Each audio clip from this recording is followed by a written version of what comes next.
अस्सलाम वालेकुम गाइस, क्या हाल है। उम्मीद करती हूँ आप सब ठीक ठाक होंगे। आप जहाँ रहें वहाँ खुश रहें। ये देखें, आज मैं लाई हूँ ये सिंधी गजस आपके लिए। 3 पीस सूट से हैं ये।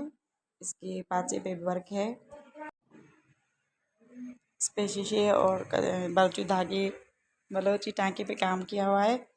आई होप आपको ज़रूर पसंद आएंगे। इसका दुपट्टा जो है वो है क्रिकल का।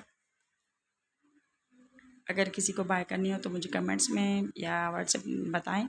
व्हाट्सएप पे कॉल करें। ये मैंने प्राइस भी शो कर दी है। बार बार कॉल्स आ रही हैं और आप मुझे पूछ रही हैं ये इसकी प्राइस वगैरह, तो आज से मैं ये प्राइजेस भी इसकी शो कर रही हूँ। सब कलर्स अवेलेबल हैं अगर किसी को बाय करनी है तो।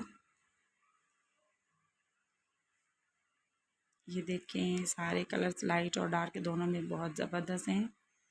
और कपड़ा इसका जो है वो कॉटन स्टफ़ है। दुपट्टा क्रिकल में। दुपट्टे के किनारी 4 साइड पे एक वर्क है। मिलते हैं नेक्स्ट वीडियो में, तब तक के लिए